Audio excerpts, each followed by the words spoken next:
Conoce la ciencia desde el pensamiento crítico de los especialistas.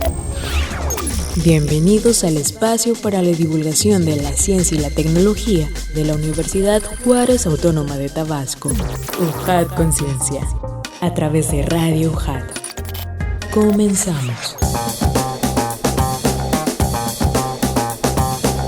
Amigos, ¿qué tal? ¿Cómo están? Sean bienvenidos a UJAT Conciencia, el espacio de divulgación científica y tecnológica de nuestra Universidad Juárez Autónoma de Tabasco. De parte de la Dirección de Difusión y Divulgación Científica y Tecnológica de la Secretaría de Investigación, Posgrado y Vinculación, les damos la bienvenida a este episodio, ya que tenemos a unos invitados de lujo y nos da muchísimo gusto porque con ellos estamos cerrando tanto el año como las entrevistas que teníamos listas y preparadas para la División Académica de Ciencias de la Salud. Nos da muchísimo gusto porque nos acompaña el doctor Baldomero Sánchez Barragán, profesor e investigador de la División Académica de Ciencias de la Salud. Doctor, muchísimas gracias por estar con nosotros. ¿Cómo está? Muy bien, muchas gracias por invitarnos, Adrián. Muchísimas gracias. Y en efecto, les decía que tenemos a otros invitados más, y es que nos acompañan estudiantes que fueron parte de esta investigación. Le damos la bienvenida a Gabriela Zambrano Mendoza, Alexis Guadalupe Aguilar Olán y Dayana Guadalupe Lavín Sánchez. Chicos, muchísimas gracias por este tiempo. ¿Cómo están? Muy bien, muchas gracias por la invitación.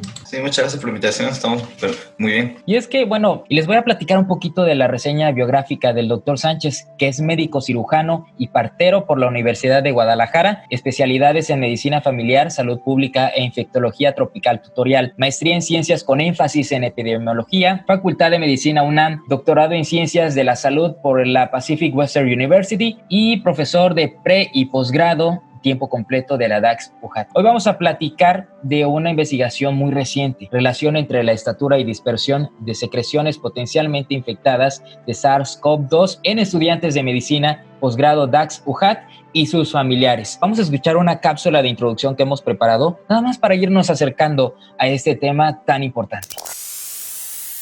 Relación entre la estatura y dispersión de secreciones potencialmente infectadas de SARS-CoV-2 en estudiantes de medicina, posgrado DAX UJAT y sus familiares. La Secretaría de Salud informa que el coronavirus SARS-CoV-2 es un virus que apareció en China, que posteriormente se extendió a todos los continentes del mundo, provocando una pandemia. Este nuevo virus provoca la enfermedad conocida como COVID-19. Debido a esa pandemia, una de las interrogantes que más generó interés en la comunidad científica es la capacidad de contagio muy alta, así como la capacidad de esparcirse en los individuos afectados. Por otro lado, factores como la velocidad de disparo de las secreciones respiratorias está dado por la fuerza de exhalación de las personas. Asimismo, las gotitas de esputo que son despedidas del cuerpo se ven afectadas por la gravedad y la fuerza con la que son expulsadas del cuerpo. En estas es donde viaja el virus SARS-CoV-2 en los pacientes infectados. Por lo tanto, existe una notoria diferencia de la distancia que pueden alcanzar estas partículas durante la respiración normal o en un estornudo, así como en pacientes con una capacidad pulmonar reducida. Por ello, se determinó un grupo de personas para conocer cómo afecta la altura y capacidad pulmonar de cada individuo en la velocidad y distancia alcanzada de las moléculas. Al grupo de 124 voluntarios se tomaron datos como la medida de su altura de pies a cabeza, pies a boca y pies a nariz, así como también su peso y medida de cintura abdominal. Los datos computados hasta el momento señalan que la capacidad de dispersión del virus puede ser mayor que la estipulada por la Organización Mundial de la Salud y Secretaría de Salud de México, y todo apunta a la necesidad de reevaluar el distanciamiento mínimo entre personas como medida de prevención y control de COVID-19, en especial de las reinfecciones incluso asintomáticas.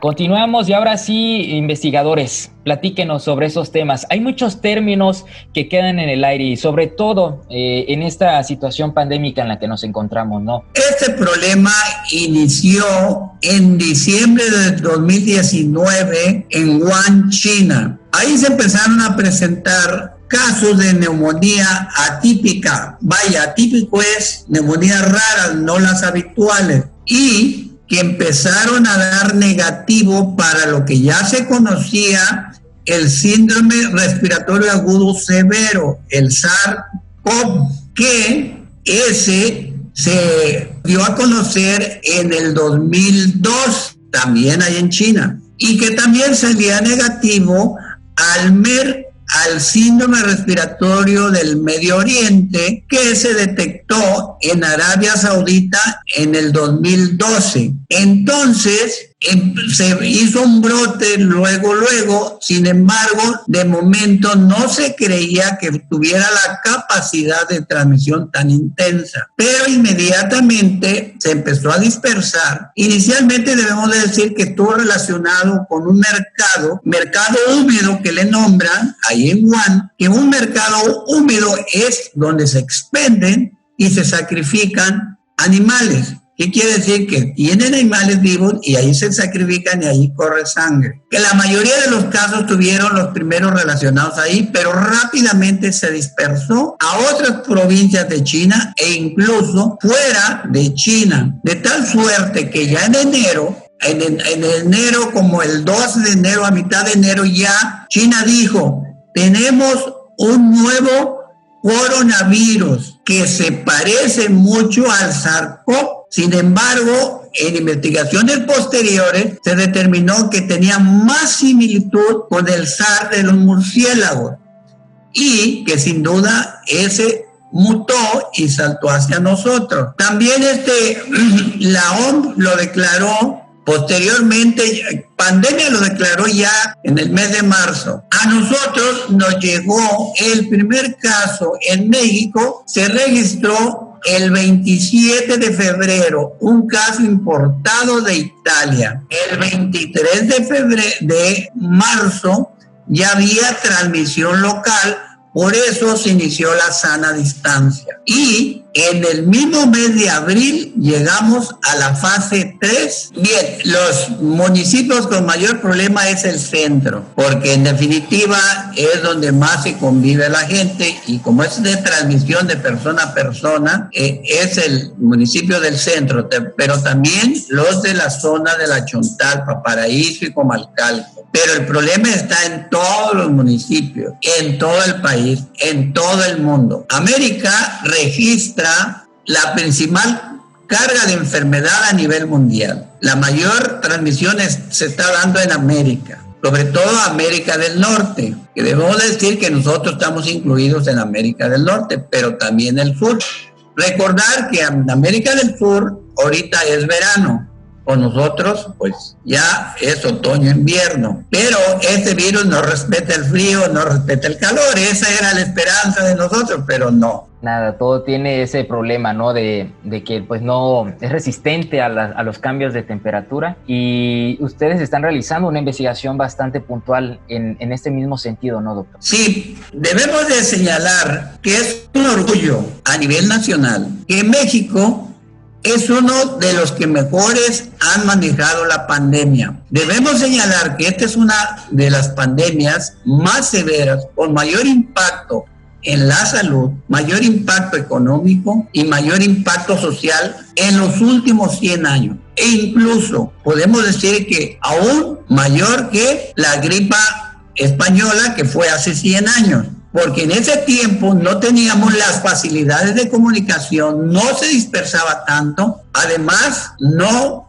tenía la capacidad de infectar y no manifestarse, lo que eso ayuda a la transmisión, las infecciones asintomáticas. Y ya México anunció su programa nacional de vacunación contra COVID, pero haciendo énfasis que no nos atengamos del todo a la vacuna, que tenemos que seguir con nuestra sana distancia, con la observancia de lo que nos dicen las autoridades y nos invita a no salir si no es necesario de la casa, a no reunirnos con familiares si no es tu núcleo familiar que ya está viviendo en tu casa, porque se avecinan las fiestas y esto nos puede desencadenar brotes. Y otra cosa también, desde Orgullo de México, que nada más en 9 países se realizaron las investigaciones para la vacuna, entre ellos México. Hubo estados que estuvieron participando en la fase 3 de la experimentación de la vacuna. Y todo indica que son unas vacunas muy seguras. Entonces esos son los avances que se han ido logrando, ¿no? Porque precisamente en fechas recientes pues se han ido diciendo que quiénes son el orden o cuáles son las etapas en las cuales se va a ir aplicando las vacunas, ¿no? Sí, como tú bien dices, los primeros que van a ser vacunados por la prioridad es el personal de salud. Y ya luego siguen los de grupos de riesgo que no sea personal de salud, que somos todos los de 60 años o más, o incluso de menos de 60 años, pero que tengan algún factor de riesgo, como lo es la diabetes, como lo es la obesidad, como lo es la hipertensión, como lo es las cardiopatías, como lo es alguna inmunosupresión y como lo es el asma o tabaquismo, e incluso en el embarazo, pero debemos de señalar que con fines éticos no se va a aplicar en el embarazo porque se necesita más investigación y en el embarazo y en los niños no va ahorita la vacunación por cuestiones éticas y de investigación. Pero hemos ido aprendiendo conforme vamos conociendo este virus. Por eso, inicialmente, la OMS y Secretaría de Salud dijo que el distanciamiento entre persona y persona, pues era 1.5 metros. Sin embargo, mismo Secretaría de Salud, mismo el doctor Gatell, que debemos decir que es uno de los epidemiólogos más destacados y además con gran formación clínica, él lo dijo y ya lo había dicho desde antes, que 2 metros, ya no 1.5 metros, que 2 metros.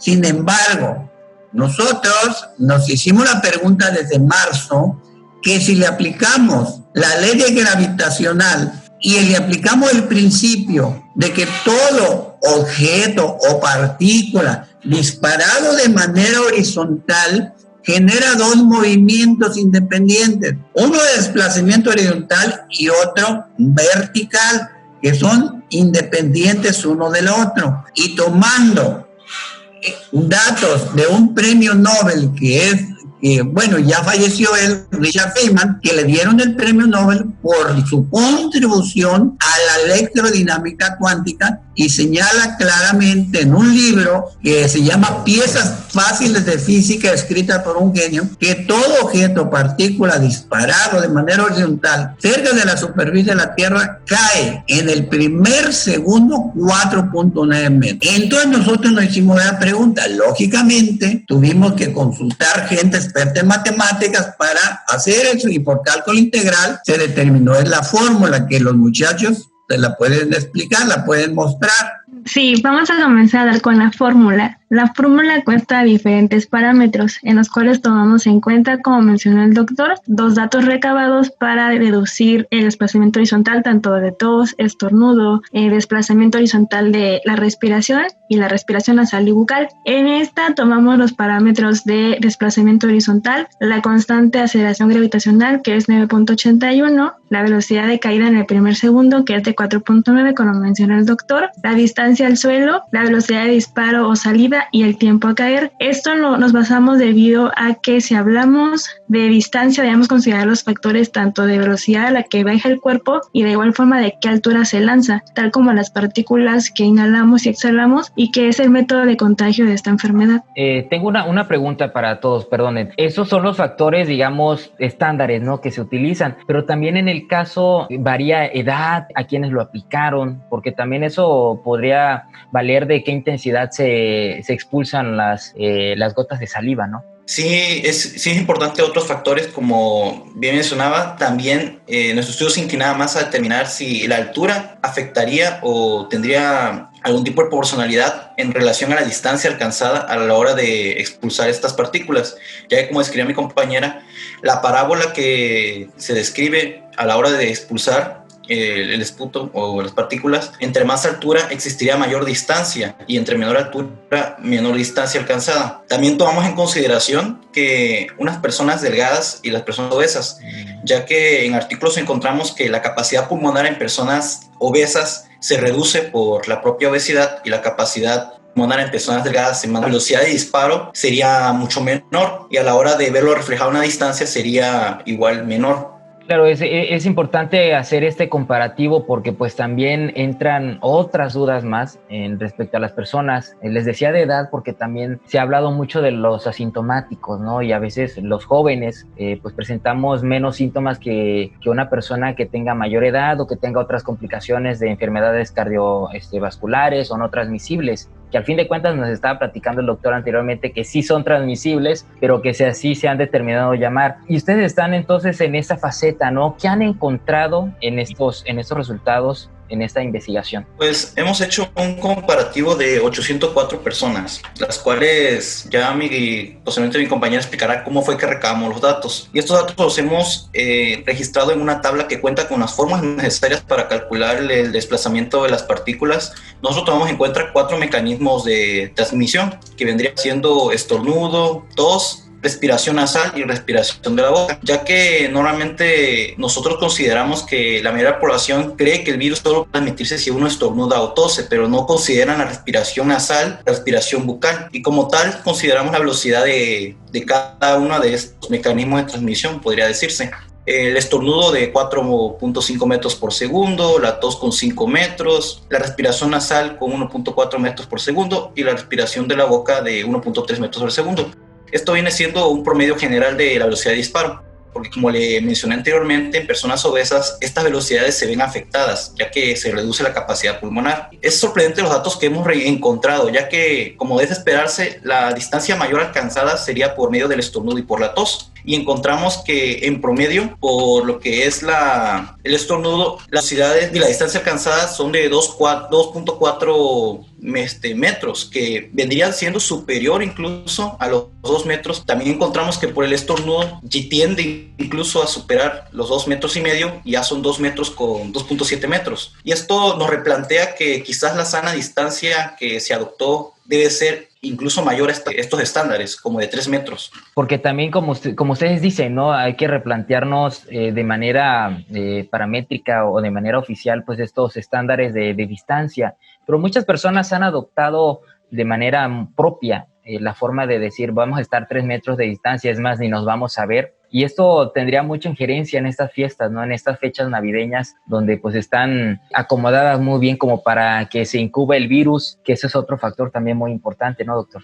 Debemos de señalar que este virus es solamente en un 10%, o sea, de cada 100 infecciones, en un 10% da casos graves y fatales. Los demás, el 90% son casos leves y la gran mayoría, hasta el 40% más, asintomáticos. Pero el hecho de que tú seas asintomático, suceden 2 cosas. Como tú no manifiestas, se dispersa más el virus, porque es difícil identificar o uno mismo decir, bueno, yo no salgo porque estoy enfermo, pero como no siente nada, esa persona, ese joven, puede salir y puede infectar a personas que están en riesgo de desarrollar un cuadro grave o fatal. Y lo otro, inicialmente se pensaba, de hecho, yo también pensaba lo mismo en una plática que di el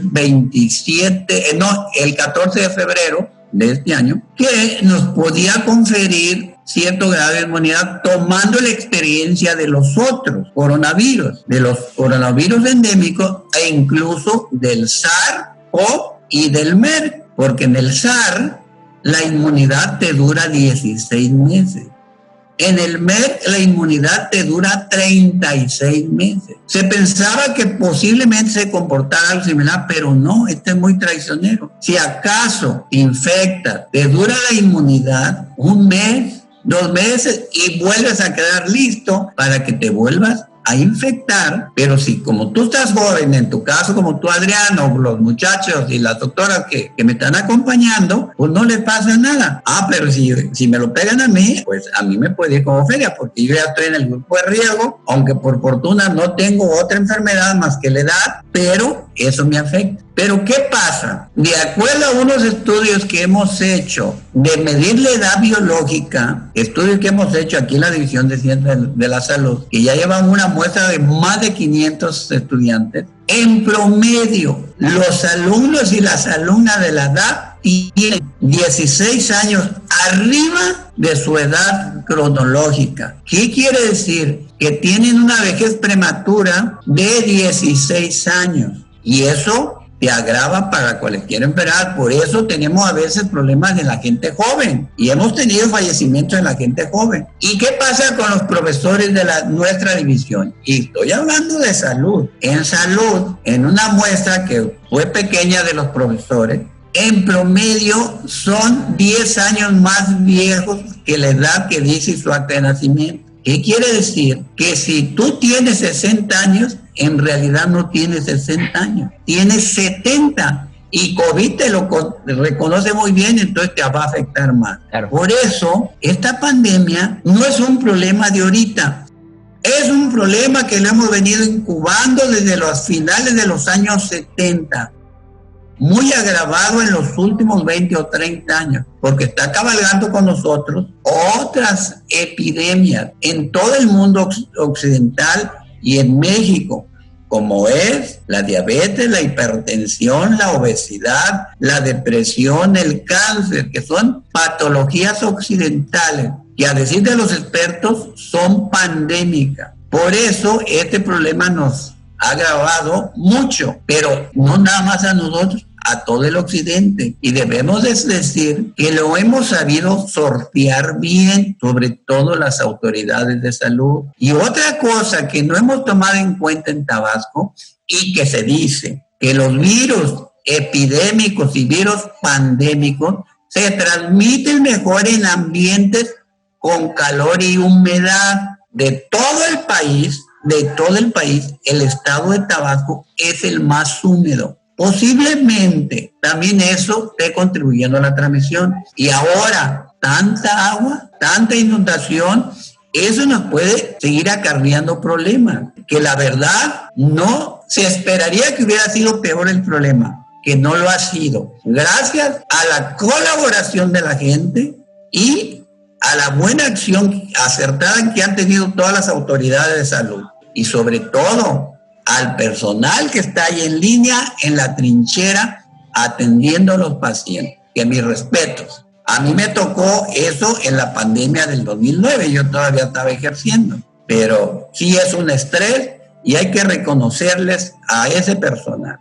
¿Cuál es la metodología que utilizaron? ¿Sí nos explicaron un poquito y los resultados? Pues para empezar, nosotros en el momento en el que iniciamos o se pensó el proyecto, pues estamos en pandemia, entonces teníamos esa idea que teníamos que hacer las mediciones sin que corriera riesgo ni el equipo de investigación, ni los alumnos, ni sus familiares. Entonces, de modo que se pudiera entender cómo hacerse las mediciones, se hicieron unas gráficas en las que primero se capacitó al alumnado, que en ese entonces eran alumnos de los grupos de infectología y epidemiología que manejaba el doctor Baldomero, y se les capacitó con unos gráficos en los que les decíamos cómo hacer las mediciones de la punta de los pies hasta la punta de la nariz y de la punta de los pies hasta la punta de la boca, recordando que nuestras variables eran respiración nasal, respiración bucal, estornudo y demás. Entonces, nosotros le explicamos primeramente a los alumnos cómo debían hacer esta medición. Primero, qué iba a hacer con el calzado habitual, con el calzado con el que están constantemente. Porque nosotros cuando estamos respirando o estornudamos o tosemos, no nos quitamos los zapatos.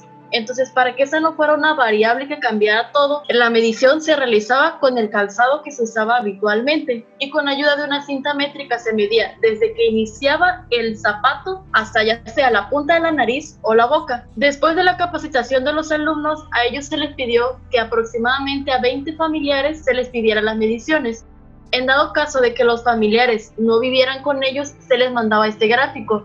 Y los gráficos están perfectamente diseñados para que toda la comunidad en general la pueda entender, que tenga un lenguaje bien estructurado, que todos puedan ser capaces de entender cómo se hace la medición. Posterior a eso fue que se hizo la muestra de los 804 personas a las que se le hizo la medición.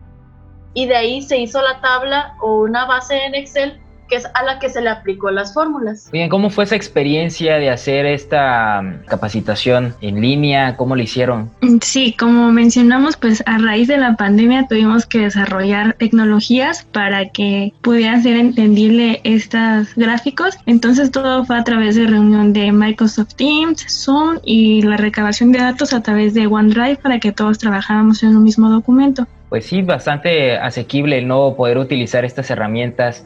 ¿Y ustedes qué detectaron desde su perspectiva? ¿Cuál es el panorama en el cual pudiéramos visualizarnos en los próximos meses, en los próximos años? Bueno, de primera instancia, ahorita que son fechas de fiesta, se podría decir, recordar que seguimos en pandemia, que no hay que bajar la guardia, que mientras no tengamos una vacuna aún no podemos tener una vida normal o como la teníamos antes, y que hay que acatar las reglas que tenemos ahorita, que es la sana distancia, no estar en lugares concurridos, espacios cerrados y el uso de cubrebocas y gel antibacterial hasta que todo se solucione.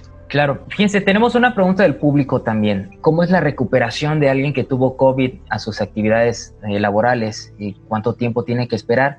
Y también pues en su vida privada, ¿no? En este caso pues dice que tiene su pareja y pues cómo va a ser esa recuperación, cómo van a estar nuevamente juntos. Hay que tomar en cuenta lo siguiente, se dice que hay que estar 14 días después del último síntoma, 14 días seguir en cuarentena. Sin embargo, se han hecho estudios publicados hace poquito que incluso ya para el 11º o 12º día de la enfermedad, cuando no sea grave, ya aunque tú sigas con la prueba positiva, y debemos de decir que tú puedes seguir dando positivo incluso en los próximos 2 meses, pero el hecho que posterior tú tengas una prueba positiva, como se han demostrado los estudios, no quiere decir que seas infecto contagioso, porque la prueba es tan sensible que detecta nucleótidos, o sea, partículas, restos del virus.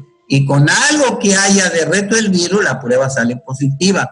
Pero no quiere decir que tú puedas contagiar, porque se ha cultivado este tipo de muestras con estas pruebas positivas y no crece nada el virus en los medios adecuados. Por ello, no hay que asustarnos si sigue una prueba positiva después. Inicialmente se decía, no regresas a trabajar hasta que estés negativo. No, y ahorita no. Puedes seguir siendo positivo y tú ya no contagias. Nada más esperarte ese tiempo, siempre y cuando no tengas sintomatología. Eso sí, te puede volver a reinfectar después del mes o 2 meses. No hay que estar tan seguro. De hecho, ya les decía que yo decía, bueno, ahorita que estoy bien, pues me voy a poner para que agarre inmunidad. Pues no, ya pienso todo lo contrario, porque no te da inmunidad duradera, es poco. Por eso, el plan de vacunación son refuerzos. ¿Qué quiere decir? Que con uno solo no te da la suficiente inmunidad. Por eso es al 21 días la segunda dosis. Doctor, ¿puede platicarnos entonces en esta misma pregunta esos casos de reincidencia de COVID? ¿Cómo es? Perfecto. Miren, está bien documentado en la bibliografía 7 casos. El primero fue un chino en Hong Kong, tuvo un cuadro moderado. Después fue a España y otra vez al regresar a su país, en este caso donde vivía él en Hong Kong, le hicieron una prueba de rutina, él completamente asintomático, y salió positivo. Y le hicieron secuenciación, que es el único método para saber si no es una reactivación de tu infección o si es una reinfección exógena. Es solamente con una prueba que se llama secuenciación. ¿Qué quiere decir secuenciar? Los nucleótidos del ácido nucleico de ese virus. Y era diferente, de diferente lineaje, no era el mismo. Pero el resto, en términos generales, la segunda reinfección te puede ir más mal. De hecho, de estos 7, una mujer de los Países Bajos que pudo sortear bien la primera infección, porque ella tenía un padecimiento que le tenían que estar dando inmunosupresores, la primera sorteó bien, la segunda reinfección no la sorteó y se murió. Una defunción en la reinfección. El segundo caso de reinfección fue en Nevada, se detectó en Estados Unidos. también fue un cuadro más severo en la segunda reinfección. Entonces, en términos generales, son muy poquitos para generalizar, pero parece que la reinfección te puede ir más grave. Son muy poquitos, pero hasta ahorita eso indica, porque ya en la reinfección hubo un fallecimiento, pero son muy poquitos para generalizar. En México, yo no he leído si estamos enterados de gente que en el segundo episodio falleció, pero no se le hicieron las suficientes pruebas para decir es otro virus. Posiblemente haya sido una reinfección, una reactivación del virus y no una reinfección. Está por estudiarse eso, porque se ha dicho que si tú te mueres, si haces un caso grave, el virus te puede acompañar hasta siendo cadáver. Por eso hay que tener los cuidados y no acercarse al cadáver y todo eso. Y sobre todo la sana distancia. Lo mejor es la sana distancia. Doctor, la misma pregunta que le hice anteriormente a Gabriela. ¿Cuál es el panorama entonces de este mismo regreso Perfecto. A la normalidad? Muy bien. Bueno, miren, es una gran esperanza la vacuna, pero tenemos que saber que para que la pandemia se corte y se acabe, tenemos que seguir, como lo dijo Gabriela, con las medidas de sana distancia y con todas las recomendaciones. ¿Por qué? Porque se va a empezar a cortar cuando las coberturas de vacunación sean elevadas, y sobre todo en este grupo de riesgo que tiene riesgo de hacer casos graves y fatales. ¿Qué quiere decir? Que vamos a empezar a paliar la pandemia, pero nos va a llevar todo el 2021 para decir te hemos vencido, y que no debemos bajar las guardias, porque el hecho va a decir, bueno, pues ya viene la vacuna y me suelto a las reuniones y al beso de que somos tan cariñosos y todo eso. No, necesitamos que las coberturas de vacunación en estos grupos de riesgo que sí los mandan al hospital y que les va muy mal y que desgraciadamente muchos fallecen, se requiere que esto siga avanzando la vacunación, y vamos por etapas. La gran ventaja es que ya tenemos asegurada varios millones de dosis de vacuna, tanto con Pfizer, tanto con los otros laboratorios que más avanzadas tienen la vacuna, porque un gran acierto del secretario de Salud por indicaciones del presidente de la República, que se tomara muy en serio y se empezara a trabajar en las vacunas e empezar a tener los contactos y empezar a aportar el dinero. Por eso México simultáneamente casi con Estados Unidos va a empezar a vacunar. La prueba de la FDA allá, creo que el 2021 ya México hace lo concerniente porque ya la están estudiando, y de hecho una fase 3 se está llevando acá. Si no mal recuerdo, fue en los estados de Guerrero y de Oaxaca. Fase experimental de la vacuna. Que nada más fueron 9 países los que participaron en la experimentación, porque esto es un experimento. Entonces, hay grandes esperanzas, pero no soltemos las campanas a sonar. Tenemos que seguir, porque para que esto se pare, se necesita que al menos un 60 o 70% de la gente de riesgo esté vacunada, para que se corte. Y el virus se va a quedar con nosotros, pero ya va a quedar de manera endémico, ya no dando estos brotes explosivos, pero el virus desgraciadamente se va a quedar. Es una zoonosis, es un virus que era de los animales y aprendió a hacerse de los humanos, brincó, dio el salto. Debemos de señalar que es normal que los virus muten y cambien. Ha tenido varios cambios, pero las vacunas se están haciendo de antígenos que no fácil cambian. Por eso es segura y sí nos va a dar protección. Y aprovecho para decir, esos videos que andan en las redes diciendo cosas, desorientando a la gente de la vacuna, esos no son correctos. Hay que tomar información que sea evidente. Por lo tanto, tiene que ser de buenas fuentes. No todo lo que está en el internet es real. En el internet hay cosas buenas, pero también hay cosas que no son buenas. Entonces tenemos que tener cuidado, no hay que dejarnos creer. Y si el personal de salud no está bien informado en cuanto a esto, pues la gente le va a tener miedo a la vacuna. Pero no, también eso se ha previsto. Muy buena difusión en el Programa Nacional de Vacunación, que es un ejemplo. Es más, creo que México es el primero que lo da a conocer. Pero este panorama va a ir poco a poco, paulatino. No es que llegó la vacuna y ¡pum! Se paró. No. Eso no. Tenemos que seguir, como dijo la doctora Gabriela, con las medidas. Lavarte las manos con agua y jabón. Y si no hay, pues ni modo gel. Pero sobre todo, lavarte las manos. Porque jamás el efecto de barrido lo vas a sustituir. Tú puedes echarle lo que tú quieras a tu casa, pero si no le quitas la basura, si no le pasas la escoba primero, pues nunca va a estar limpio. Es el efecto de barrido. Y estar limpiando, ¿no, doctor? Porque también en otros estudios, igual unos doctores de biológicas nos mencionaban que la calidad del aire en interiores es importante para evitar que proliferen este tipo de bacterias que sin darnos cuenta pues se quedan dentro de nuestra casa, ¿no? Y a veces no hacemos una buena ventilación porque no contamos con todas las ventanas para que entre y salga o circule bien el aire, y a veces hasta afuera se encuentran las bacterias, ¿no? También nos recomendaban pasar un mop en lugar de barrer porque eso también hace que se suspendan las mismas partículas. En fin, es una forma de adaptarnos a este virus. ¿Y qué nos falta como ciudadanos aprender de este SARS-CoV-2? ¿Qué nos falta de aprender de él? ¿Qué tanto va a disminuir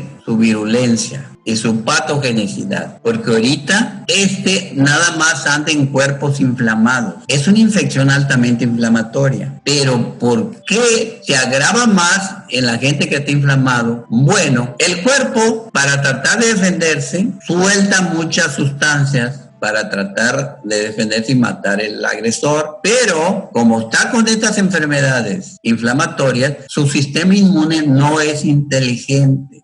Es como cuando un general no sabe qué hacer y les dice a sus soldados, disparen a discreción. Entonces, esos disparos a discreción van a ser, el campo de batalla es tu cuerpo, te van a acabar. Entonces, nos falta todavía, recuerden, todavía no tenemos un año con el virus, pero es un parteaguas en el país. Es por primera vez que en tan corto tiempo se tiene una vacuna efectiva. Nunca antes había sido. Otra cosa que hay que admirarle al gobierno mexicano, que él propuso ante la OMS la equidad en la distribución del producto y se lo aceptaron y quedó él lo propuso en la reunión de los G20 y ahora la OMS lo hizo propio. Y es por primera vez que no se vendieron las patentes, se cedieron, las investigaciones se cedieron. Antes tenían que pasar 10 años para liberar las patentes, ahora no.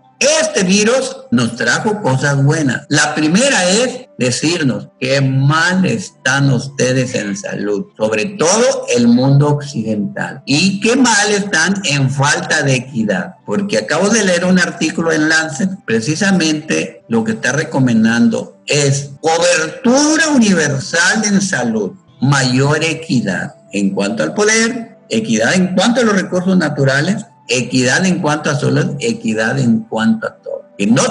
Que no unos cuantos acaparen las cosas y dejemos a los demás en la desgracia. Otra cosa que nos vino a dar este virus. Fíjate que comparando con el año pasado, han disminuido 300,000 casos de infecciones de transmisión sexual. Fíjate. Y los accidentes por vehículos de motor es la causa número 1 de muerte en los jóvenes como los que están aquí presentes. O sea, Dios aprieta pero no te ahorca. Cada día se aprende. En medicina, lo que hoy es verdad, mañana es mentira. Cambia. Y conforme se va actualizando la información, cambia. Y tenemos que tener la capacidad de estar leyendo, estar investigando. Por eso era mi interés que estos jóvenes, como están participando con tanto entusiasmo, participaran en tu reunión. Debemos de decir que ese desplazamiento es teórico aplicando la ley de gravitación, pero esas velocidades ya las determinó otro, las velocidades de disparo en cámaras de vacío, y que son cónicas. Por lo tanto, esos 2 puntos, casi 3 metros, tiene que ser a lo cuadrado, no nada más así. Y no, prácticamente 2.80 y tantos o 3 metros a lo cuadrado, sobre todo al frente donde estás, porque es cónico, es como un disparo de escopeta de esa para... Va de manera estrecha y se abre, entonces abarca más superficie. Y bueno, me van a decir, bueno, pero el aire le pone resistencia, pero sí, como explicaba, creo que la doctora de la fórmula, a mayor tiempo en caer, tiene más oportunidad de desplazarse. Y si el aire le está ofreciendo resistencia, la misma resistencia para caer que para desplazar. Pero va a caer, pero también se está desplazando. Y lo otro, qué bueno que menciona lo encerrado, que por qué hay que ventilar y que entre el sol y entre el aire. Pues como decía Alexis, a veces en los espacios cerrados, o si tu casa nada más tienes un cuartito, una cocinita, que la gente de bajos recursos, desgraciadamente eso pasa, que no es culpa de ellos, ahí, si tú estás respirando, pues no puedes aguantarte a respirar, tú estás concentrando más virus, y se dice que ahí sí puede tener mucha repercusión la respiración, ya sea nasal o por la boca, porque en promedio estamos respirando de 15 a 20 veces, y si alguien está enfermo, pues tiene que respirar hasta 28 o más veces por minuto. Está eliminando más carga viral, y si está estrecho y no estamos ventilados, pues el riesgo es mayor de transmisión. Por eso en las habitaciones, en las casas, abrir como tú bien dices, y con tanta humedad ahorita sientes que como si te cayera el agua helada, y la verdad es que un servidor se levanta muy temprano, porque yo siempre inicio clases temprano, y marcaba 19 grados. 19 grados de temperatura más del 80 o 90% de humedad, eso contribuye también a la transmisión, que no se ha tomado en cuenta nuestro estado. No es que los tabaqueños no hagamos caso, no, tenemos ciertas peculiaridades geográficas. Es el estado más húmedo del país. No sé si guste agregar algo más ustedes, compañeros, amigos, que quieran compartirnos algo más, porque estamos finalizando ya el espacio. Ha sido una plática muy enriquecedora. Yo creo que de aquí vamos a tener más idea de qué sigue en los siguientes meses. ¿Algo más que quisieran añadir?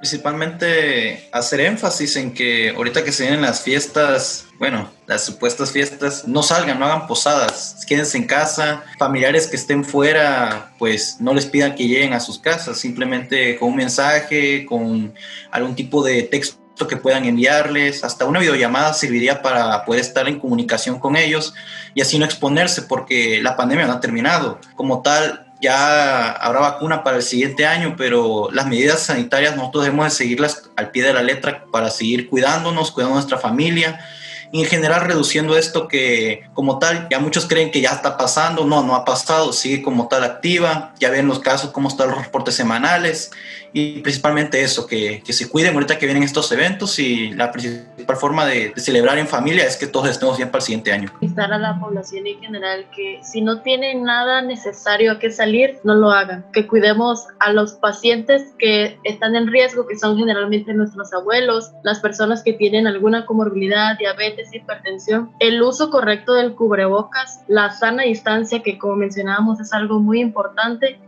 pero primordialmente eso, que si no tienen nada a lo que salir, nada necesario, no lo hagan. En estas fiestas, como decía mi compañero, lo más importante es que estemos bien de salud y que estemos vivos para el siguiente año. Y bueno, antes que nada quiero agradecer la oportunidad que nos dan de divulgar nuestra investigación. Es muy grato que nos apoyen a los estudiantes, y de igual forma me gustaría invitar a los compañeros que nos lleguen a escuchar, que se animen, que no tengan miedo a hacer investigaciones virtuales por la pandemia, que es una gran experiencia y que esta información la queremos seguir expandiendo para poder publicarlo y que llegue a más personas, tanto para la escuela, la comunidad y en general al país. Y gracias por esta invitación. O sea, está el compromiso que ahora en vacaciones, que no vamos a salir de vacaciones nosotros, nos vamos a poner a terminar de procesar información y a redactar. ¿Algo más que quisiera usted agregar, chicos? Muchísimas gracias por sus comentarios.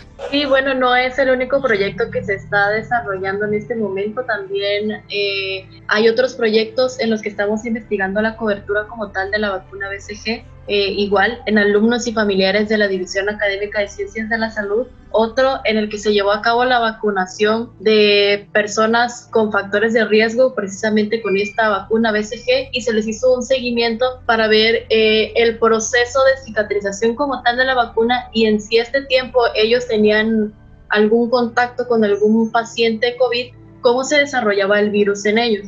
Pues esperemos tener la oportunidad más adelante de saber cómo fueron esos resultados y darle seguimiento a lo que ustedes están haciendo, que es muy importante y muy loable su labor como estudiantes, como investigadores, como próximos investigadores de alto reconocimiento. Doctor. Dale las gracias a ti, a la universidad y sobre todo a mis alumnos, y decirles que el reto del futuro es de ellos, es de los jóvenes, porque pues nosotros ya vamos de salida. Yo tengo 33 años ya de maestro, o sea, yo unos años más pues tengo que irme, pero mi afán es que quede la semilla y que deben de seguir investigando, que siempre hay que cuestionar, no aceptar tal las cosas, no nada más, porque se ha dicho que el médico nada más ejerce lo que otros investigaron, pues no. Cada paciente es una investigación y que el paciente no llega con el diagnóstico. A veces nada más llega con la fiebre y búsquela a ver qué tiene. Entonces, yo les quiero desear a los muchachos su entusiasmo y ahorita yo quiero entusiasmar porque yo estoy dando proyectos también a mi grupo que está empezando, a otro grupo hay una asignatura que se llama proyectos y debemos decir que hay estudiantes muy destacados incluso haciendo investigación en otras universidades. De hecho, ahorita hay una doctora de acá que hizo su servicio social allá, que allá le dirige la tesis, es una doctora de la Universidad de Yucatán, y de manera interna un servidor, y ha hecho un excelente trabajo sobre las enfermedades que transmiten las garrapatas, que estamos a tope de garrapatas de acá. Pues muy bien, darte las gracias a ti. Muchísimas gracias a ustedes y pues con ustedes estamos cerrando el año, estamos también cerrando las entrevistas a la DAX y muy gustosos de poder compartir su conocimiento.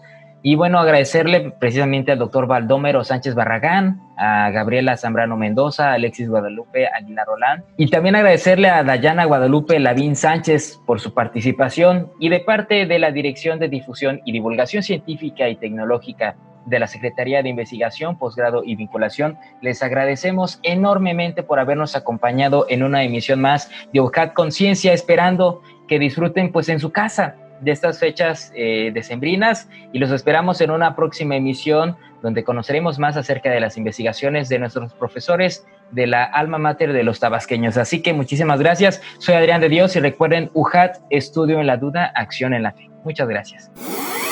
Encuentra más contenido en redes sociales. Síguenos en Facebook, Twitter y YouTube como Ciencia y Tecnología UJAT.